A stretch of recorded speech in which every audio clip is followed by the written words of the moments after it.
Hello मेरे प्यारे viewers, कैसे हैं आप सभी लोग। आशा करती हूँ आप सभी लोग अच्छे होंगे। कहानी के लिए मेरे चैनल को सब्सक्राइब कीजिए, कहानी को लाइक और शेयर ज़रूर कीजिएगा और कहानी कैसी लगी प्लीज़ कमेंट बॉक्स में ज़रूर बताइएगा। कहानी को लेकर कोई भी राय या सुझाव हो वो भी ज़रूर दीजिएगा। तो शुरू करते हैं आज की अपनी कहानी। एक दिन दोपहर के समय फ़ोन की घंटी बजी। हेलो, रोहित का गंभीर एक्सीडेंट हो गया है, रोहित के पिता ने बड़ी गंभीर आवाज़ में कहा। हाथ तो उम्र के कारण कांपते ही थे। दादाजी के हाथ से रिसीवर गिरकर झूलने लगा और दादाजी वहीं धम से गिर गए। दादी पास ही सो रही थी, घबरा कर उठ खड़ी हुई। दादाजी जोर से चिल्लाए, हम बर्बाद हो गए राजेश की माँ, हमारी रेखा, हमारी रेखा, हमारी रेखा। और दोनों वहीं दीवार से सिर टिकाए बैठ गए। ना तो दिमाग के पास सोचने की क्षमता थी और न शरीर के पास कुछ करने की। बाहर चिलचिलाती धूप और चमकता उजाला था, मगर घर के अंदर सिर्फ अंधेरा ही अंधेरा। आर्यन जो था तो अबोध, परंतु वक्त ने उसे बहुत समझदार बना दिया था। किसी तरह अपने दादा दादी को संभाला और वहाँ के लिए निकल पड़े। पहुंचकर देखा तो फ़ोन पर मिलने वाली खबर तो केवल राई भर थी। यह दृश्य तो पहाड़ के समान था। शायद इससे पहले भगवान का ऐसा कहर कभी देखा नहीं होगा। सुहाग की चूड़ियां चटकाई जा रही थी। मौत के इस दर्दनाक दृश्य के बारे में कुछ और नहीं कह सकते। ये तो संसार है, घाव कितने भी गहरे हो, संस्कार सारे निभाने ही पड़ते हैं। और दादाजी ने भी रोहित के भाई और पिता के साथ साथ रोहित को या अपनी रेखा की खुशियों को कंधा दे दिया। हालत से समझौता करते हुए हर कोई अपने जीवन का बोझ उठा रहा था।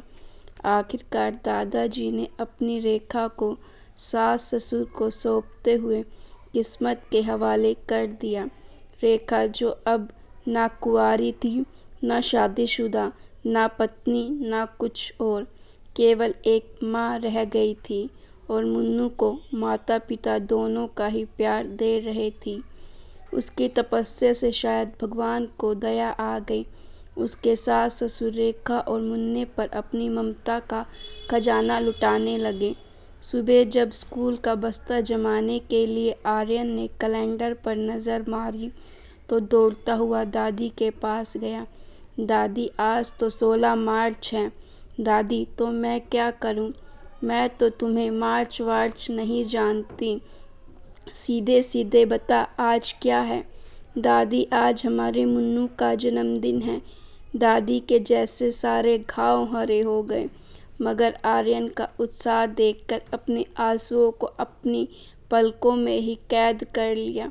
फिर अपनी कमर में बंधी कपड़े की थैली से पैसे निकालते हुए बोली, आर्यन बेटा, स्कूल से लौटते हुए उसकी पसंद का कोई उपहार ले आना, हम आज मुन्नू के पास चलेंगे। जैसे ही घर की घंटी बजी, दादी की आंखों के सामने पिछले जन्मदिन के नज़ारे तैर गए। नज़ारा कुछ ऐसा था जैसे किसी राजकुमार का जन्मदिन मनाया जा रहा है। जैसे ही दरवाज़ा खुला, आर्यन ने दादी को झकझोरा।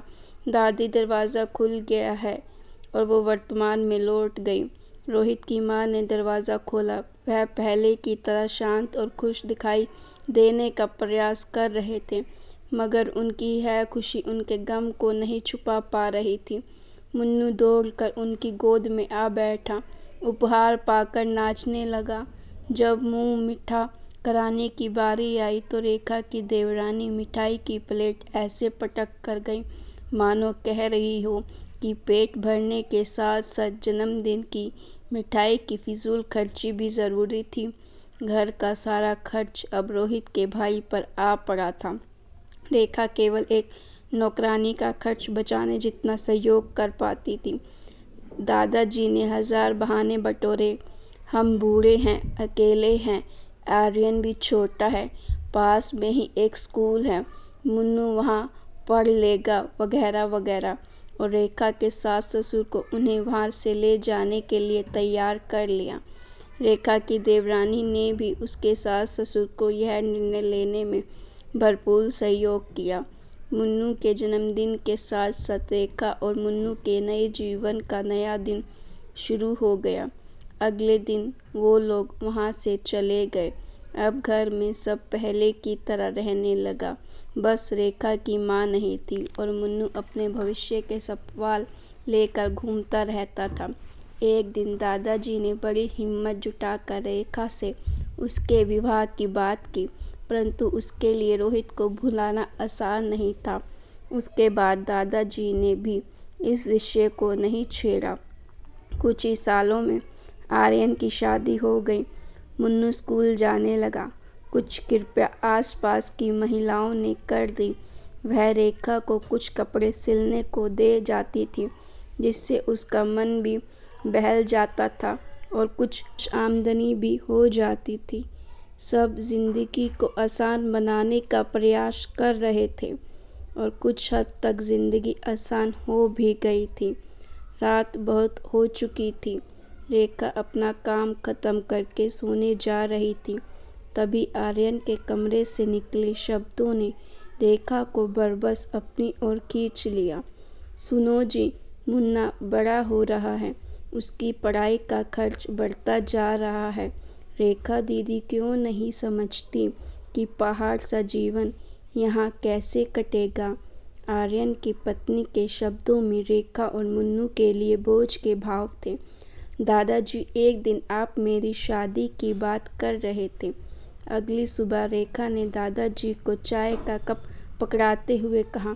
अचानक इस फैसले का कारण जानने के लिए हर कोई बेचैन था, मगर रेखा ने कुछ भी न बताते हुए अपना फैसला सुना दिया।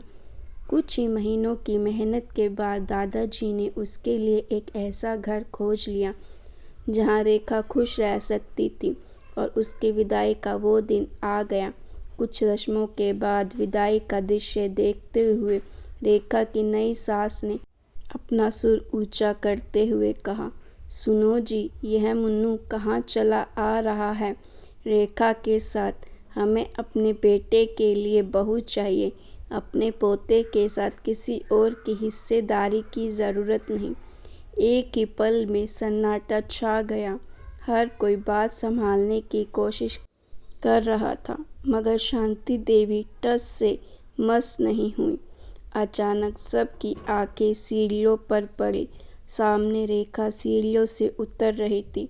उसके कंधों पर कपड़े का एक झोला टंगा था। एक हाथ में मुन्नू का हाथ और दूसरे हाथ में सिलाई मशीन उठाए रेखा बगैर किसी से कुछ कहे उस घर से विदा हो गई, अपनी जिंदगी की नई राह तलाशने के लिए।